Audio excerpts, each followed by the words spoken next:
तर पाठीमाग आपण पाहत असताना सिक्वेन्सला ठिकाणी सुरुवात केलं होतं. सिक्वेन्स म्हणजे एक अरेंजमेंट ऑफ नंबर्स, संख्यांची मांडणी. त्याच्यामध्ये मांडणी करत असताना काय असलं पाहिजे, एक त्याची डेफिनेट ऑर्डर असली पाहिजे आणि एक स्पेसिफिक रूल असला पाहिजे.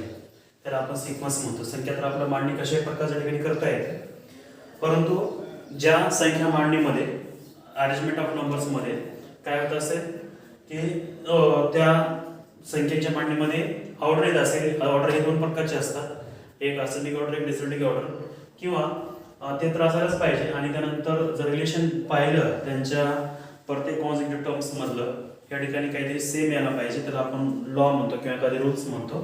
तर अशा टाईपच्या अरेंजमेंट ऑफ नंबर्सला आपण सिक्वेन्स म्हटलं होतं. त्यानंतर आपण टाइप्स ऑफ सिक्वेन्स मध्ये फायनाइट सिक्वेन्स आणि इनफायनाइट सिक्वेन्स हे पण ठिकाणी आपण स्टडी केलेलं होतं. ओके, आता स्टडी करू या ठिकाणी आपण प्रोग्रेशन. काय ठिकाणी प्रोग्रेशन. प्रोग्रेशन म्हणजे श्रेणी. ओके, मग क्रमिका पाहिली आपण, आता श्रेणी पाहूया. ओके, तर श्रेणी कशा प्रकारची असते आणि श्रेणी कशाला म्हणतात. ओके,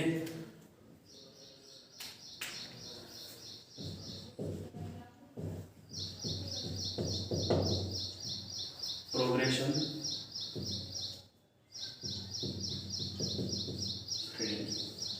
ओके, तर या शब्दाच्या नावामध्येच आहे प्रोग्रेस म्हणजे प्रगती. कॉन्सेक्युटिव्ह टर्म मध्ये या ठिकाणी रिलेशन आले.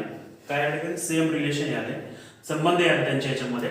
ओके, तर अशा ठिकाणी आपल्याला पाहता येते हे एक सिक्वेन्स. ओके, प्रोग्रेस वाला आहे म्हणजे एक विशिष्ट पर्टिक्युलर टाइप मध्ये काय ठिकाणी सिक्वेन्स या ठिकाणी प्रोग्रेस व्हायला म्हणजे पुढे पुढे वाढत चालली अशा प्रकारचे.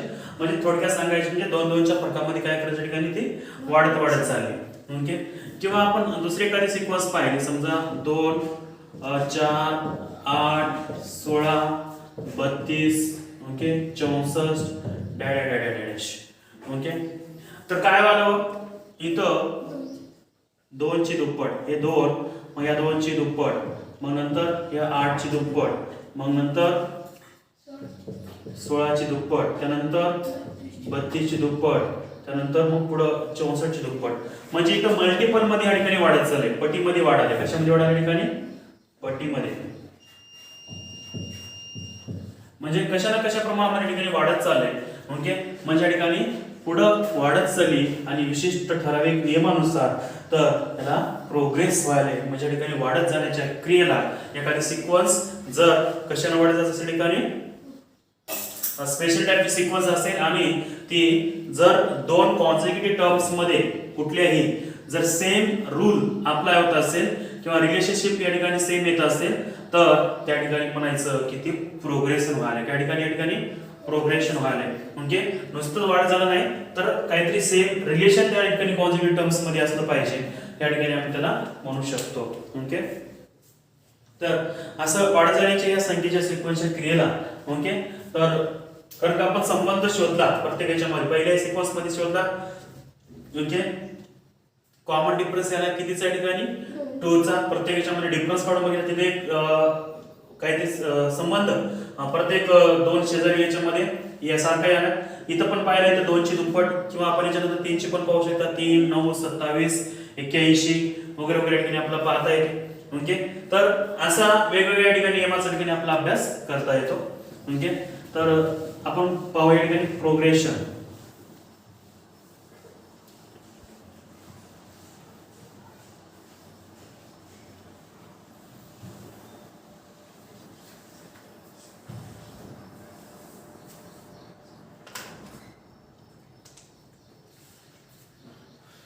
तर प्रोग्रेशन कशाला म्हणायचं. Progression is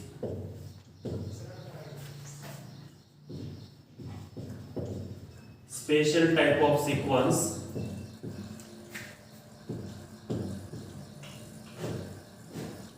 okay. प्रोग्रेशन त्या ठिकाणी स्पेशल टाइपच्या ठिकाणी सिक्वेन्स आहे. ओके, एक विशिष्ट प्रकारची ती क्रमिकाच आहे, त्याच्यामध्ये काय नाही. इन विच ओके त्यामध्ये in which the relation between relationship between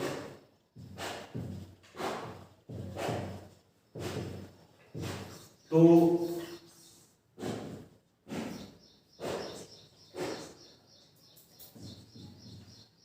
consecutive terms are same.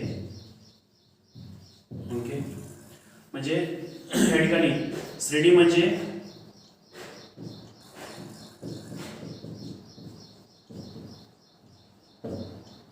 एक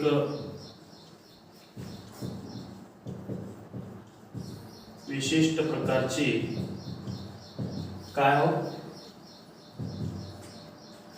क्रमिकाच आहे.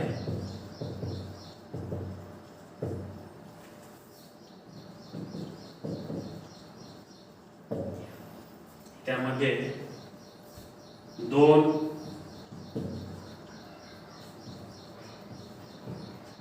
क्रमवार पदामध्ये सारखा संबंध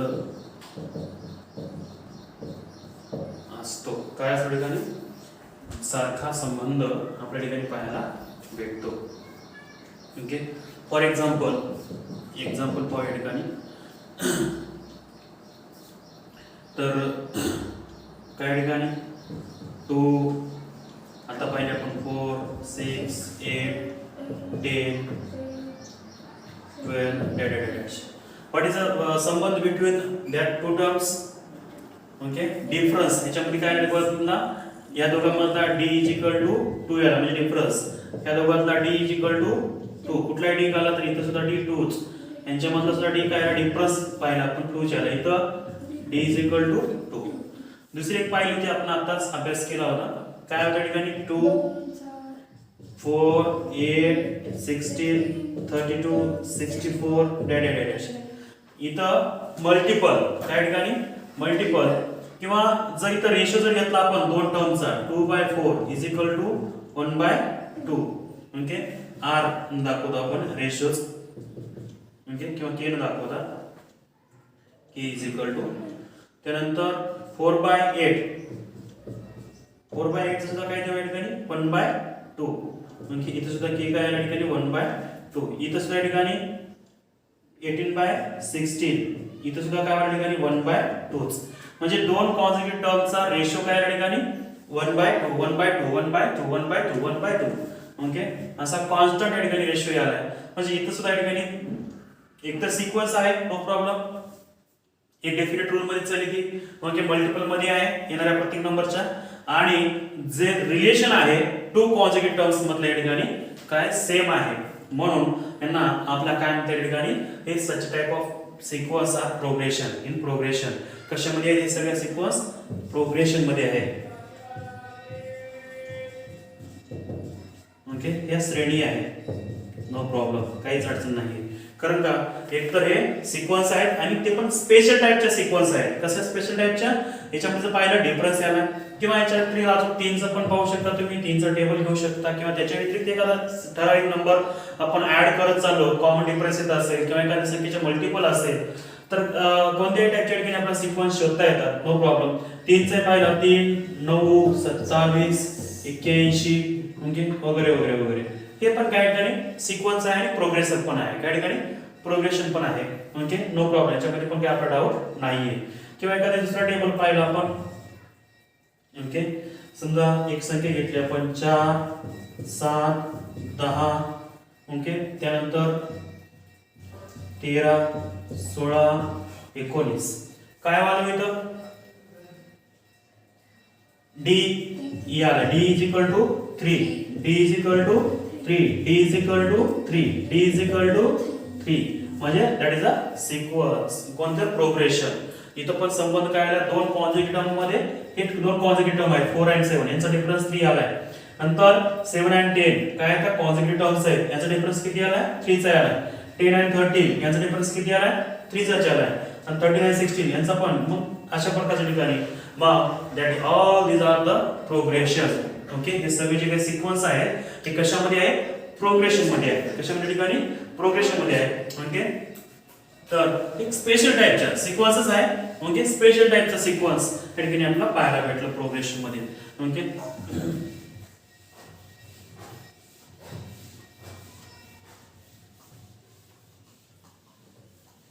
तर ह्या प्रोग्रेशनचे एकूण 3 प्रकार पडतात. किती?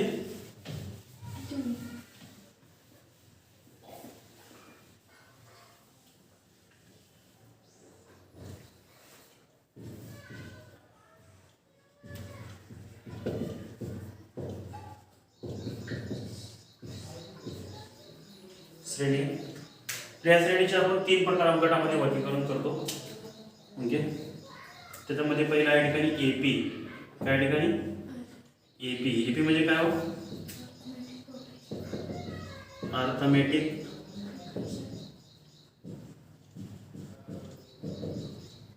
प्रोग्रेशन. अंकगणित श्रेणी म्हणतो आपण याला.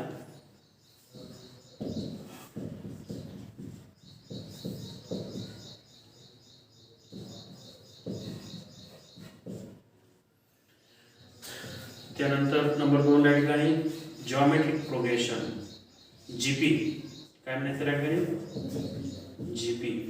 ओके, जीपीचं नाव आहे या ठिकाणी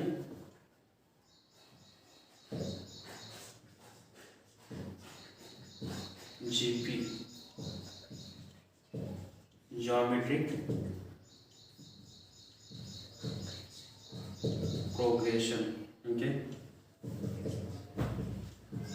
भौमितिक श्रेणी, भौमितीय श्रेणी म्हणतात. त्यानंतर आहे एचपी. काय आहे ठिकाणी? HP, harmonic progression. Harmonic progression. Okay, Marathi माहित नाही. तर अशा प्रकारच्या त्याच्यात 3 प्रकार पडतात. कोणाच्या? प्रोग्रेशन हे 3 प्रकारचे घटक असते. एक तर एपी अर्थमेटिक प्रोग्रेशन, अंकगणित श्रेणी म्हणतो. दुसरा जॉमेट्रिक प्रोग्रेशन, त्यानंतर हार्मोनिक प्रोग्रेशन. ओके, असे एकूण 3 प्रोग्रेशन त्या ठिकाणी तुम्हाला 11वी पर्यंत स्टडी करावे लागतात. तर यावर्षी आपण फक्त एकच पाहणार. कोणतं? तर एकूण 3 मध्ये एक पहिला आहे एपी, दुसरा आहे जीपी आणि तिसरा आहे एचपी. ओके, तर एपी म्हणजे काय ठिकाणी?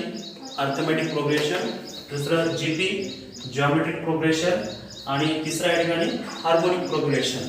ओके, तर ह्या दोन्हीपैकी आताच आपण याचं उदाहरण तुम्हाला ठिकाणी पाहिलं. त्याचा डिफरन्स कॉन्स्टंट असतो. या 2 मला माहिती आहे निश्चितपणे. कॉन्स्टंट असतो आणि इथं रेशो कॉन्स्टंट असतो. काय कॉन्स्टंट असतो ठिकाणी?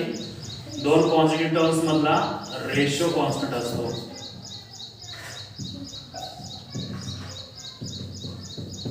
ओके, तर अशा प्रकारच्या ठिकाणी याला स्मॉल आर म्हणून पण दाखवतात. Okay, ratios. तर हार्मोनिक प्रोग्रेशन तुम्हाला आपल्याच्या पुस्तकाने तुम्हाला थोडक्यात पाहायला मिळतात. तर हे दोन्ही नाही पण नाही आपल्या ठिकाणी पाहायचं आहे. आपला फक्त काय पाहिजे ठिकाणी? अर्थमेटिक प्रोग्रेशनची स्टडी करायची आहे. ओके, कोणते? अर्थमेटिक प्रोग्रेशन कशा प्रकारचं घडतं त्या ठिकाणी आपल्याला माहिती घ्यायची आहे. तर प्रोग्रेशनचे एकूण 3 प्रकार पडतात. AP, GP and HP. Okay, तर अर्थमेटिक प्रोग्रेशन, जॉमेट्रिक प्रोग्रेशन, त्यानंतर हार्मोनिक प्रोग्रेशन. ओके, तर आपण पाहूया या ठिकाणी arithmetic progression.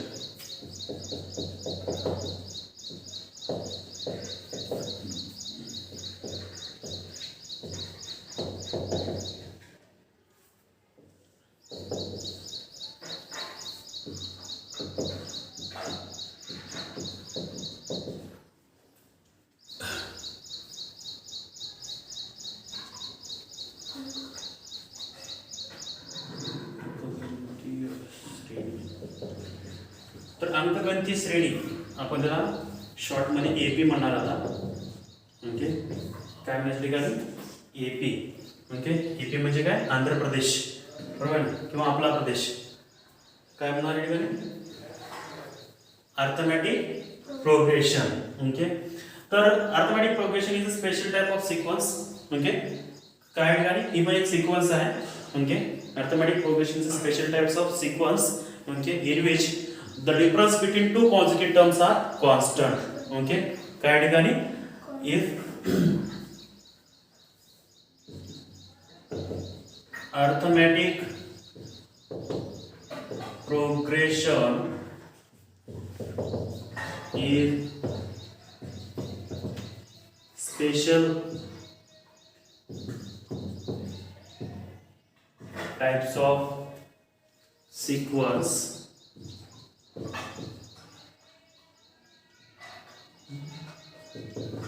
in which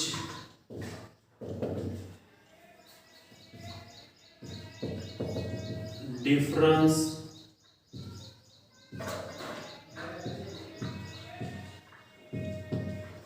between two consecutive terms are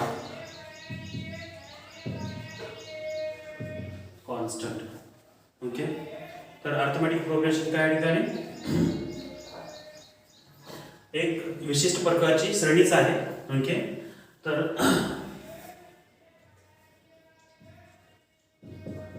अंकगणिती श्रेणी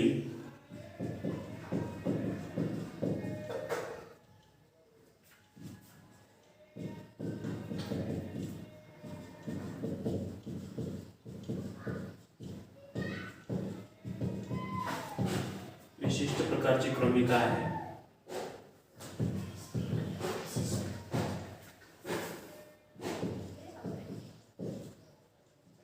त्यामध्ये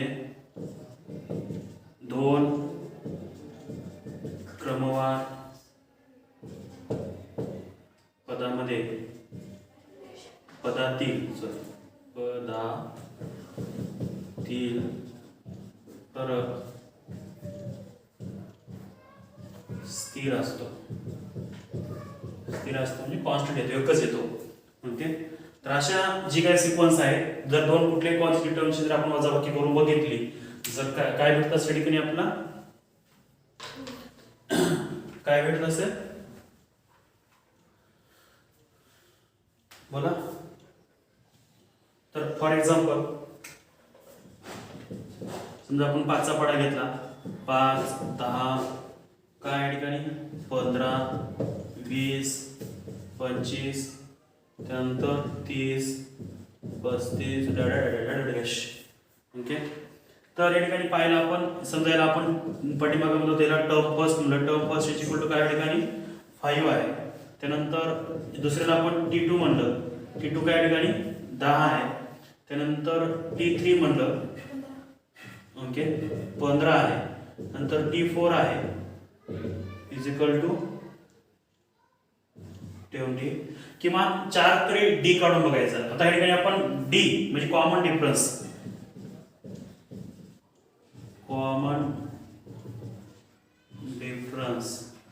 ओके, कशाने दाखवायचा, स्मॉल डी ने दाखवतात. ओके, कशाने दाखवल्या ठिकाणी स्मॉल डी, साधारण फरक म्हणायचं. काय म्हणायचं ठिकाणी साधारण फरक. Okay, what's D is equal to हमेशा छोट्यातून मोठा वजा करायचा. T2 मायनस T1 काय ठिकाणी T2 minus T1. Okay, T2 आहे 10 आणि T1 आहे या ठिकाणी 5. किती आला या ठिकाणी 5. D इज इक्वल टू 5 आला पहिल्या दोन टर्म मध्ये. नंतर दुसरी आणि तिसरी टर्म काढूया आपण. D is equal to T3 minus T2. Okay, T3 किती आहे या ठिकाणी 15 मायनस 10 इज इक्वल टू इथे सुद्धा किती आला ठिकाणी 5 आला. त्यानंतर पुन्हा एक बार डी काढू आपण. T4 minus T3, T4 minus T3 किती या ठिकाणी 20 मायनस 15 किती आलं 5. इथं पण D5 आला. बस झालं. 3 डी काढून बघायचे फक्त. किती डी काढून बघायचे ठिकाणी, जर मोठी सिक्वेन्स असेल 3 डी. जर 3 डी असेल, जर कॉन्स्टंट येत असतील तर therefore give a sequence and a p. Therefore, the given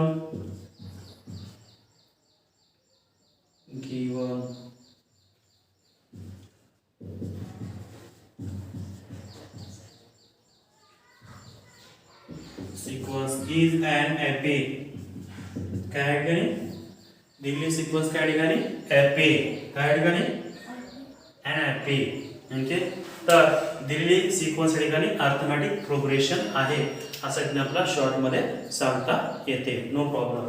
तर अशा प्रकारच्या ठिकाणी याला नाव पण देता येतं आपला. जर कधी विचारलं तुम्हाला दिलेल्या टर्मचे सिक्वेन्स आहे एपी ची सिक्वेन्स आहे का नाही तर एपी ची सिक्वेन्स आहे का नाही यासाठी काय करायचं कॉमन डिफरन्स. कॉमन डिफरन्स कशाने दाखवायच्या ठिकाणी स्मॉल डी न.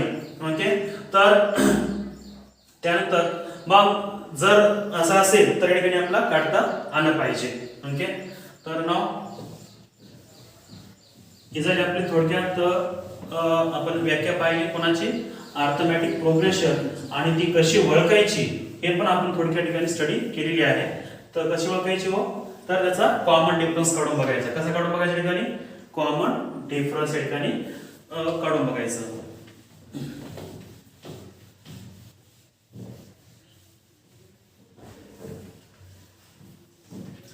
तर समजा एखादी सिक्वेन्स घेतली आपण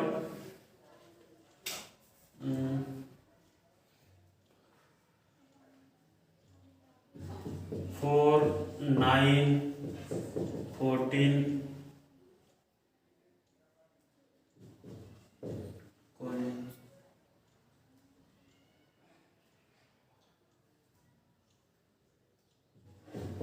24.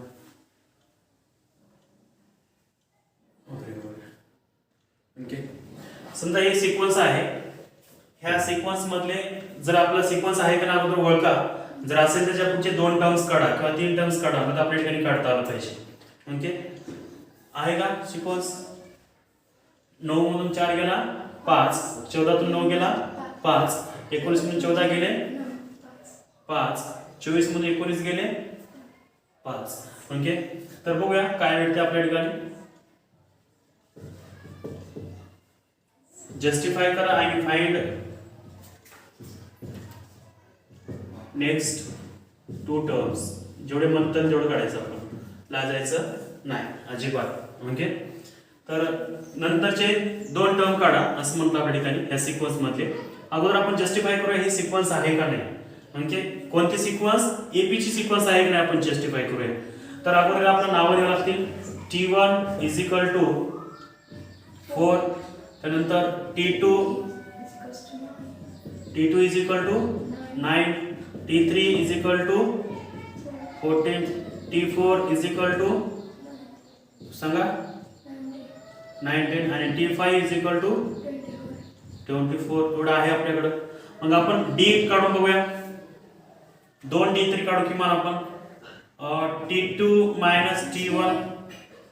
ओके. T2 किती आहे 9 मायनस 4 किती उरले D ची किंमत आपल्या ठिकाणी 5 भेटली. ओके. त्यानंतर अजून एक D काढू आपण. T3 minus T2. Okay. T2 तर 14 मायनस 9 किती या ठिकाणी 5. इथं पण D कॉन्स्टंट आला. ओके. त्यानंतर पुन्हा अजून एक D काढू आपण. T4 minus T3. Okay. 19 minus 14 is equal to 5. इथं पण D कॉन्स्टंट आला. मग given sequence is an AP. Okay. Is an AP. Okay. दिलेली सिक्वेन्स काय ठिकाणी एपी आहे. ओके. तर ना काय करता या ठिकाणी आपला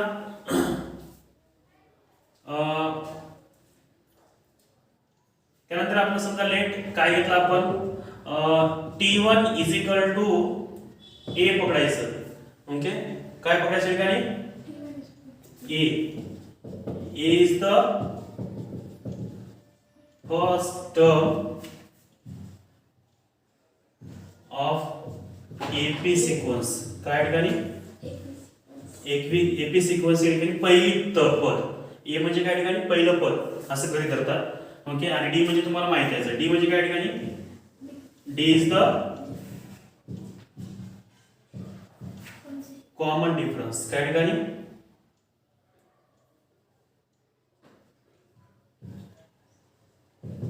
कॉमन डिफरन्स आता या ठिकाणी आपण पाहिलं होतं. मग आता या ठिकाणी आपल्याला काय काढायचं त्याच्यानंतरचे पद काढायचे आहेत आपल्या ठिकाणी. आपला T6 काढायचा आहे ठिकाणी. काय काढायच्या ठिकाणी T6 काढण्यासाठी काय करायला लागेल आपला T5 प्लस D केलं तर T6 भेटून जातो. ओके T5 किती आहे तुमच्या ठिकाणी 24 प्लस 5 किती आलं मग 29 आणि T7 काढण्यासाठी काय करावं लागेल T6 plus D. Okay T7 is equal to काय आलं मग 29 plus 5 is equal to 34. Okay तर अशा प्रकारच्या ठिकाणी एपीची सिक्वेन्स आपण एपीची स्टडी पण केली. अगोदर प्रोग्रेशन पाहिलं, त्यामध्ये स्पेशल टाइपचं अर्थमॅटिक प्रोग्रेशन पाहिलं, त्याच्याबद्दल विशिष्ट जास्त स्टडी केली आपल्या ठिकाणी. आणि सिक्वेन्स आहे का नाही ते कसं ओळखायचं, डी काढूनच ओळखायचं. आणि जर नेक्स्ट टर्म जर आपल्याला विचारल्या तर ते पण कशा फाइंड आउट करायचे आपण थोडक्यात स्टडी या ठिकाणी केलेली आहे. ओके तर नेक्स्ट याच्यावरती होमवर्क तुम्हाला दिला जाईल थोडाफार नंतर. ओके आणि याच्या पुढचा भाग एन टर्मचा फॉर्म्युला वगैरे आपण उद्याच्या क्लासमध्ये घेऊया.